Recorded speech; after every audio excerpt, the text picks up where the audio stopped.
तो आज जो हम प्रॉब्लम सॉल्व करेंगे उसका नाम है मेजॉरिटी एलिमेंट। तो बेसिकली इस प्रॉब्लम में अपन पहले तो इसकी ब्रूट फोर्स अप्रोच देखेंगे, देन इसकी ऑप्टिमल अप्रोच देखेंगे। एंड ऑप्टिमल अप्रोच ये एक बहुत ही फेमस एल्गोरिदम होती है जो कि है मूरेज वोटिंग एल्गोरिदम।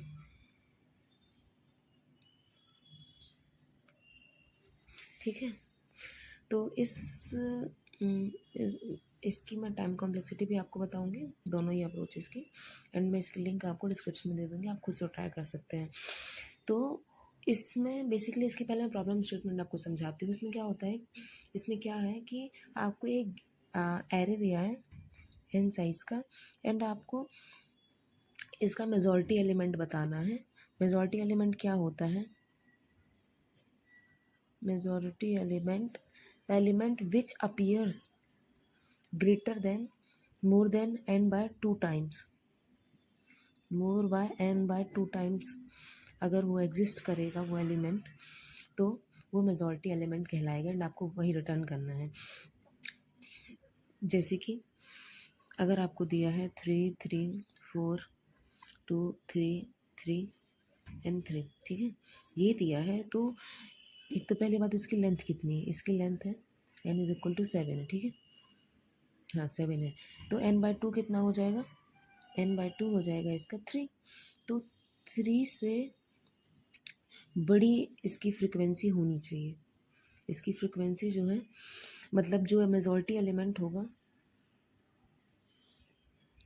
तो एलिमेंट उसकी फ्रिक्वेंसी जो है should be greater than n by 2 times. Equal नहीं, ग्रेटर देन होनी चाहिए, ठीक है। तो 3 से ज़्यादा होनी चाहिए इसकी मेजॉरिटी। अब 3 का पहले काउंट लेते हैं। 3 की फ्रिक्वेंसी कितनी है? 1 2 3 4 5, 4 की 1, 2 की 1। तो इसमें 5 टाइम्स जो है 3 अपीयर कर रहा है, तो इसका मेजॉरिटी एलिमेंट कितना हो गया? मेजॉरिटी एलिमेंट हो गया 3, ठीक है। अब अगर कोई ऐसा एलिमेंट दिया है ना, तो इसमें मेजॉरिटी एलिमेंट जो होगा वो, हाँ, तो इसका मतलब है कि मेजॉरिटी एलिमेंट डजेंट एग्जिस्ट, ठीक है। तो उस केस में अपन को रिटर्न करना है -1, ठीक है। अब इसको कैसे सॉल्व कर सकते हैं? सबसे पहले आपको समझ आ रहा होगा कि इसमें अपन को ईच एलिमेंट की फ्रिक्वेंसी निकालनी है, देन फ्रिक्वेंसी को कंपेयर करना है कि वो n बाई 2 से बड़ा है। अगर n बाई 2 से बड़ा होगा तो अपन को एलिमेंट रिटर्न करके दे देना है। एंड कभी भी मेजॉरिटी एलिमेंट जो है, मतलब ऐसा नहीं हो सकता कि 2 मेजॉरिटी एलिमेंट आ गए। n बाय 2 से 2 एलिमेंट की फ्रिक्वेंसी बड़ी नहीं हो सकती है, क्योंकि लेंथ तो n ही है ना। 2 एलिमेंट की फ्रिक्वेंसी n बाय 2 से बड़ी कैसे हो सकती है, ठीक है। तो इसलिए जैसे कि इसकी लेंथ 7 है, तो 2 एलिमेंट की फ्रिक्वेंसी n बाय 2 से बड़ी होने के लिए 4 होनी पड़ेगी। तो ये तो 8 हो गई ना। लेंथ तो n मतलब 7 ही है। तो इसीलिए अगर मेजॉरिटी एलिमेंट हमेशा 1 ही होगा, मतलब एक ही मेजॉरिटी एलिमेंट हो सकता है, यूनिक मेजॉरिटी एलिमेंट। ऐसा नहीं कि मल्टीपल हो जाए, या तो वो एग्जिस्ट ही नहीं करेगा, तो -1 रिटर्न कर देंगे, ठीक है। तो अपन को क्या करना है, बेसिकली सबकी फ्रिक्वेंसी स्टोर करनी है ना। तो फ्रिक्वेंसी आपको समझ आ रहा होगा कि आप क्या कर सकते हो। एक तो सिंपल है, आप ऐसे कर सकते हो कि आप एक एरे बना लो, जो भी इसमें मैक्स एलिमेंट हो ना, मैक्स एलिमेंट वो साइज़ +1 का एक एरे बना लो। तो क्या होगा कि आप जिस इंडेक्स पे, मतलब जैसे कि अगर इस पे देखें अपन, तो मैक्स एलिमेंट क्या 4 है, तो अपन मतलब 5 का एक एरे बना लेंगे, 0 1 2 3 एंड 4। तो ये 5 साइज़ का बन गया। ये 0 हो गया, ये 1 हो गया, ये 2 हो गया, ये 3 हो गया, ये 4 हो गया, ठीक है, ठीक है।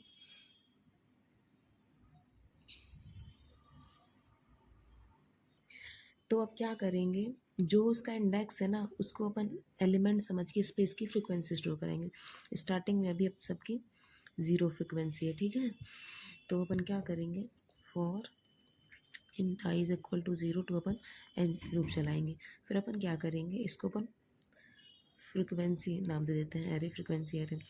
क्या करेंगे कि जो भी अपना इंटीजर अभी आया है, जो भी करंट अपना क्या आया, करंट है एरे आई, ठीक है। करंट एलिमेंट जो है एरे आई है। तो अपन क्या करेंगे, इस इंडेक्स पे जाके उसकी फ्रिक्वेंसी प्लस प्लस कर देंगे। क्या करेंगे, फ्रिक्वेंसी करंट पे जाके अपन इसकी फ्रिक्वेंसी प्लस प्लस कर देंगे कि अपन को एक एलिमेंट और मिल गया, ठीक है। मैं ऐसे ही बिल्ड करके आपको दिखाती हूँ। पहले अपन 3 पे आए तो अपन क्या करेंगे, फ्रिक्वेंसी ऑफ 3 पे जाके प्लस प्लस कर देंगे। तो 0 0 था तो यहाँ पे प्लस हो जाएगा 1, ठीक है। अब इसके बाद क्या होगा, फिर से 3 आया तो फिर से प्लस प्लस होगा तो यहाँ पे हो जाएगा 2 हो जाएगा। फिर इसके बाद 4 आया तो अपन 4th पे जाएंगे तो यहाँ पे अपन 1 कर देंगे। फिर इसके बाद 2 आया तो अपन 2 पे जाएंगे एंड इसकी फ्रिक्वेंसी 1 कर देंगे। फिर इसके बाद फिर से 3 आया तो यहाँ पे 2 था ऑलरेडी, अब 3 हो जाएगा प्लस प्लस करने के बाद।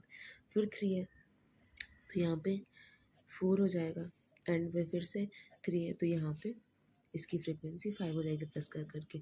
तो अब अपन को जो बाद में फ्रिक्वेंसी एरे मिलेगा वो क्या मिलेगा, वो है 0 1 नहीं 0 0 1 5 एंड 1,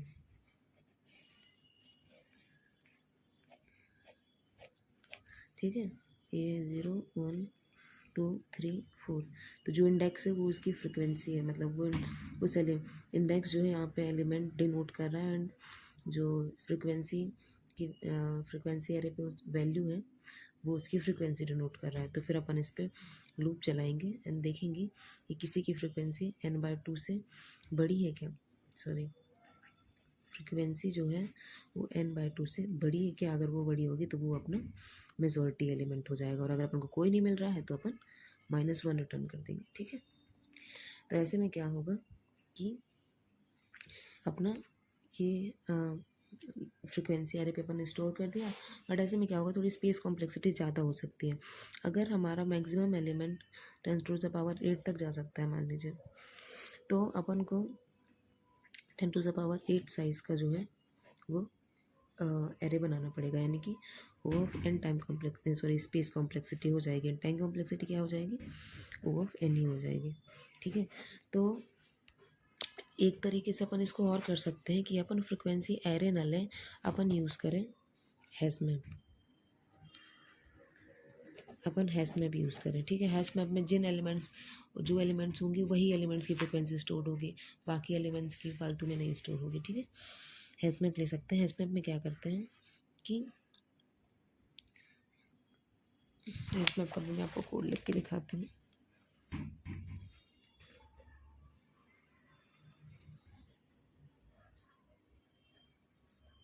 तो एन हो जाएगा, एन अपन क्या करेंगे, इन करंट जो है एरे आई हो गया। अपन क्या करेंगे, मैप में अपन पहले सर्च करेंगे मैप डॉट कंटेन्स की। अगर ये की ऑलरेडी एग्जिस्ट करती है, अगर ये मैप में ऑलरेडी है तो अपन को क्या करना है, बस इसकी फ्रिक्वेंसी इंक्रीज़ करनी है। तो अपन क्या करेंगे, मैप डॉट पुट कर देंगे अपन करंट वैल्यू एंड इसकी जो पहले फ्रिक्वेंसी थी जो स्टोर्ड थी उसमें अपन को +1 कर देना है जस्ट, ठीक है। और अगर नहीं है ये तो ये तो पहली बार आ रहा है ये, तो मतलब कि इसकी फ्रिक्वेंसी 1 करेंगे अपन, तो 1 करेंगे। तो ऐसे में क्या होगा, सबकी फ्रिक्वेंसी स्टोर हो जाएगी। तो यहाँ पे हो जाएगा 3 की 5 हो जाएगी, 4 की 1 हो जाएगी एंड 2 की 1 हो जाएगी, ठीक है। तो अपन फिर अपन एक लूप चला लेंगे फॉर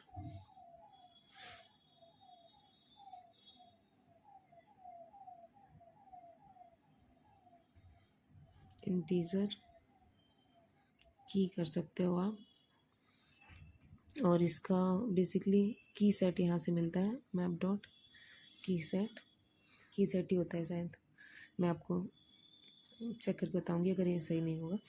मैप डॉट की सेट ही होता है शायद। तो इससे अपन को सारी कीज़ की वैल्यू मिल जाती है, ठीक है। तो अब ये की वैल्यू क्या होगी, इन कीज़ में होगी। तो अपन चेक करेंगे कि इफ़ मैप डॉट की इज़ ग्रेटर देन n/2, तो अपन की मेजॉरिटी एलिमेंट क्या हो जाएगी, की हो जाएगी। यहाँ से अपन रिटर्न कर देंगे, ठीक है। तो ये फंक्शन बन गया। आप हैश मैप को ऐसे ही इनिशियलाइज करोगे, ये जावा में ऐसे ही करते हैं। हैश मैप आपका की क्या होगा, इंटीजर होगा, एंड फ्रिक्वेंसी भी एक इंटीजर ही होगी। तो की वैल्यू पेयर जो होगा वो इंटीजर का होगा, एंड आप ऐसे इनिशियलाइज कर दोगे न्यू हैश मैप ऐसे करके, ठीक है। तो इसमें भी क्या होगा कि स्पेस कॉम्प्लेक्सिटी जो है अपन को O ऑफ n की लग रही है। यहाँ पे जो स्पेस कॉम्प्लेक्सिटी है वो O ऑफ n की नहीं लग रही, O ऑफ मैक्स एलिमेंट जो होगा उतनी लगेगी। n तो साइज है ना, यहाँ पे अपन उतने का ही हैश मैप बना रहे हैं, इसलिए hash map O of n लगेगी। टाइम कॉम्प्लेक्सिटी जो है वो भी O ऑफ n लगेगी, क्योंकि यहाँ पे एक लूप चल रहा है, फिर यहाँ पे जितनी कीज़ हैं उन पे लूप चल रहा है, तो O of time complexity O of n हो गई। अब ठीक है, ये तो ब्रूट फोर्स अप्रोच हुआ, इनमें स्पेस कॉम्प्लेक्सिटी कुछ ना कुछ लग रही है। अब अपन मूरेज वोटिंग एल्गोरिदम पढ़ते हैं। एल्गोरिदम पढ़ते हैं, इसमें क्या होता है कि टाइम कॉम्प्लेक्सिटी जो होती है वो तो O ऑफ n होती है, सिंगल पास, एंड जो स्पेस कॉम्प्लेक्सिटी होती है वो O ऑफ 1 होती है, ठीक है। तो इसमें क्या होता है कि बेसिकली ये वोटिंग काइंड ऑफ सिस्टम है। लाइक अगर ये ऐसा होता है कि जैसे आप वोट करते हैं, इलेक्शन में वोट करते हैं, तो अपन क्या करते हैं कि कोई मतलब इसमें कैंसिल टाइप हो जाती है। अपन क्या करते हैं कि जैसे मान लीजिए कोई कैंडिडेट 1 है, कोई कैंडिडेट 2 है, कोई कैंडिडेट 3 है, इसको पहला वोट मिला, इसको दूसरा वोट मिला, तो ये दोनों कैंसिल हो गए, है ना, क्योंकि अब ये दोनों तो जीत नहीं सकते हैं। अब अपन नेक्स्ट वोट जो है मान लीजिए इसको मिला, तो नेक्स्ट वोट इसको मिला, फिर अपन ने देखा कि सेकंड वोट इसको मिल रहा है, तो इन दोनों का कैंसिल हो गया। अब थर्ड वोट इसको मिला, मान लीजिए थर्ड वोट फिर से इसको मिल गया, तो अभी इसकी 2 फ्रिक्वेंसी हो गई। फिर इसके बाद फोर्थ वोट इसको मिल गया, तो ये कैंसिल हो गए। तो एंड में फ्रिक्वेंसी किसकी बची, इसकी फ्रिक्वेंसी बची है। तो मतलब कि इसको 1 वोट ज़्यादा मिला, सबके बाकी वोट तो कैंसिल हो गए, सबको 2-2 मिले हैं, इसको 3 मिला है, तो ये क्या होगा, ये विनर हो जाएगा, ठीक है। तो बेसिकली इसमें भी ऐसे ही चलता है कि अपन फ्रिक्वेंसी काउंट करते हैं, करंट कैंडिडेट अपन रखते हैं एंड उसकी फ्रिक्वेंसी काउंट करते हैं, ठीक है। अगर कैंडिडेट वही मिल गया तो अपन फ्रिक्वेंसी प्लस प्लस कर देंगे। अगर कैंडिडेट वही नहीं है तो इसकी फ्रिक्वेंसी कम हो जाएगी, ठीक है, क्योंकि अब दूसरे वाले को वोट मिल गया तो इसका 1 वोट कम हो जाएगा ना, कैंसिल काइंड ऑफ हो गया ना। इफेक्टिवली जो इसको वोट मिलेंगे जीतने के लिए, कितने एक्स्ट्रा वोट इसको मिले हैं, वो तो कैंसिल हो जाएंगे ना। तो इसमें ऐसे ही करते हैं, अपन क्या करते हैं, for in i is equal to 0 to n, इसमें क्या करेंगे अपन, स्टार्टिंग में कैंडिडेट को -1 लिखते हैं, ठीक है, एंड काउंट ले लेते हैं, फ्रिक्वेंसी ले सकते हैं, काउंट ले सकते हैं, काउंट 0 ले लिया हमने। तो अभी करंट जो कैंडिडेट होगा अपन उसको ही अपना मतलब एलिमेंट समझेंगे कि अच्छा ठीक है, ऐसे कर सकते हैं अपन कि अगर अपना काउंट 0 है तो मतलब अभी करंटली सारी फ्रिक्वेंसीज या सारे एलिमेंट्स की कैंसिल हो चुकी हैं, ऐसा समझ सकते हैं, या फिर स्टार्टिंग है। अगर ऐसा है, अगर काउंट की वैल्यू 0 है तो अपन को क्या करना है, जो करंट एलिमेंट है ना उसी को कैंडिडेट बना देना है। करंट एलिमेंट क्या होगा, एरे डॉट आई, एंड अपन को काउंट इसका 1 कर देना है ना, क्योंकि एक फ्रिक्वेंसी तो होगा इस करंट एलिमेंट की, एक काउंट तो हो गया। और अगर ऐसा नहीं है, अगर क्या है कि कैंडिडेट जो करंट चल रहा है उसी को वोट मिल गया, या फिर जो नया कैरेक्टर आया वो कैंडिडेट ही है, उसकी एक फ्रिक्वेंसी इंक्रीज हो गई, मतलब, है ना।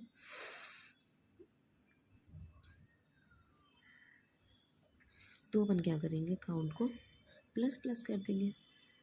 एल्स अपन क्या करेंगे, एल्स अपन अगर कोई और कैंडिडेट आ गया तो इसकी जो काउंट है वो कैंसिल हो जाएगा ना, एक अपन को माइनस माइनस करना पड़ेगा।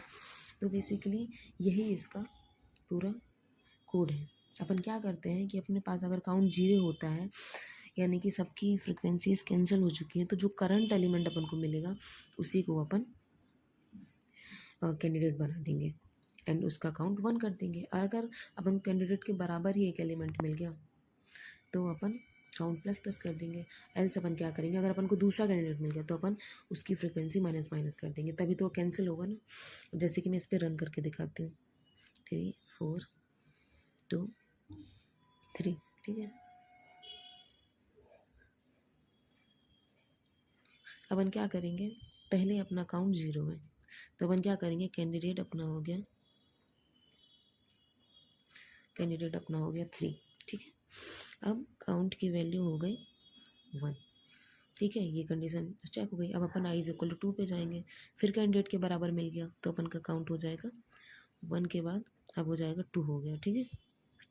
फिर अपन 4 पे गए, अब ये कैंडिडेट के ना तो इक्वल है ना काउंट 0 है, तो अपन काउंट को माइनस माइनस कर देंगे तो काउंट 1 हो जाएगा, ठीक है। अब इसके बाद अपन 2 पे गए तो काउंट फिर से दूसरा एलिमेंट मिल गया अपन को कैंडिडेट के बारे, क्योंकि कैंडिडेट अपना करंट कितना चल रहा है, 3 चल रहा है, तो काउंट माइनस माइनस हो जाएगा तो काउंट हो गया 0। अब काउंट 0 हो गया ना, तो अब जो नेक्स्ट एलिमेंट आएगा वही जो है अपना अब नेक्स्ट एलिमेंट क्या आया, फिर से कैंडिडेट में 3 आ गया क्योंकि काउंट 0 था और काउंट की वैल्यू जो है अब हो गई 1। अब अपन नेक्स्ट पे जाएंगे तो काउंट जो एलिमेंट है वो कैंडिडेट के बराबर ही है तो अपना 2 हो जाएगा। फिर अपन लास्ट एलिमेंट पे जाएंगे वो 3 के बराबर है तो काउंट अपना 3 हो जाएगा। तो जो कैंडिडेट में वैल्यू स्टोर्ड होती है ना एंड में, वही अपना मेजॉरिटी एलिमेंट कहला जाता है। अब इसमें कैच है एक कि अगर मान लीजिए ऐसा है 4 2 1 ऐसा है, तो क्या होगा कि कैंडिडेट की वैल्यू स्टार्टिंग में तो काउंट 0 रहेगा तो कैंडिडेट की वैल्यू हो जाएगी 4 एंड काउंट की वैल्यू हो जाएगी 1। अब जैसे ही अपन 2 पे आए तो ये कैंडिडेट के बराबर नहीं है तो काउंट की वैल्यू हो जाएगी 0। तो जब अपन इस पे जाएंगे तो कैंडिडेट काउंट 0 है तो कैंडिडेट जो होगा करंट एलिमेंट हो जाएगा यानी 1। तो अपन को लगेगा कि कैंडिडेट जो है कैंडिडेट पे 1 स्टोर्ड है, मतलब यही मेजॉरिटी एलिमेंट है। बट ऐसा है क्या, ऐसा नहीं है क्योंकि इसमें तो कोई मेजॉरिटी एलिमेंट नहीं है। इसलिए अपन क्या करते हैं, अपन एक सेकेंड पास लगाते हैं, स्टेप 2 बेसिकली कह सकते हैं वेरीफाई कैंडिडेट। तो अपन क्या करते हैं कि अपन काउंट 0 कर देते हैं एंड बेसिकली इस जो अपन को कैंडिडेट मिला ना उसकी अपन फ्रिक्वेंसी काउंट करते हैं कि क्या सच में इसकी फ्रिक्वेंसी n/2 से ज़्यादा है नहीं है कि नहीं है। तो अगर क्या होगा, नम के बराबर ही कैंडिडेट हुआ, मतलब जो करंट वैल्यू आई वो कैंडिडेट के बराबर है तो अपन काउंट प्लस प्लस कर देंगे। बेसिकली यहाँ तो फ्रिक्वेंसी काउंट कर रहे हैं एंड एंड में चेक करेंगे कि if count is greater than n/2, अगर ऐसा है तो अपन कैंडिडेट रिटर्न कर देंगे, रिटर्न कैंडिडेट के अपन को सही आंसर मिल गया। और ऐसा नहीं है तो अपन रिटर्न -1 कर देंगे। जैसे इसमें क्या होगा, अपन 4 पे आएंगे, नहीं अपना कैंडिडेट एंड में क्या आया 1 आया, तो इसकी फ्रिक्वेंसी जब अपन लूप चलाएंगे तो काउंट कितना आएगा 1 आएगा एंड n/2 कितना होगा, यहाँ पे 1 होगा तो 1 से ज़्यादा होनी चाहिए, लेकिन यहाँ तो 1 ही है ना, तो ये नहीं है तो अपन -1 रिटर्न करेंगे। -1 रिटर्न करने का मतलब है कि इस पर कोई कैंडिडेट एग्जिस्ट नहीं करता है, ठीक है। तो इस पर क्या हुई, टाइम कॉम्प्लेक्सिटी जो हो गई वो अपनी O(n) हो गई, मतलब अपन को कैंडिडेट तो O(n) में सिंगल पास में ही मिल गया, बस अपन वेरीफाई कर रहे हैं। तो टाइम कॉम्प्लेक्सिटी O(n) रहेगी, स्पेस कॉम्प्लेक्सिटी क्या हुई अपनी O(1) हो गई, ठीक है। तो ये है मूरीज वोटिंग एल्गोरिथम। ये बेसिकली काइंड ऑफ वोटिंग की तरह ही है। मैम ने आपको समझाया, इसकी टाइम कॉम्प्लेक्सिटी भी बताई, ब्रूट फोर्स अप्रोच डिस्कस करी एंड फिर इसकी ऑप्टिमल अप्रोच डिस्कस करी। तो आपको ये वीडियो समझ आया हो तो ज़रूर लाइक करिएगा। अगर कुछ डाउट है तो आप मुझे कमेंट सेक्शन में बता सकते हैं। Thank you.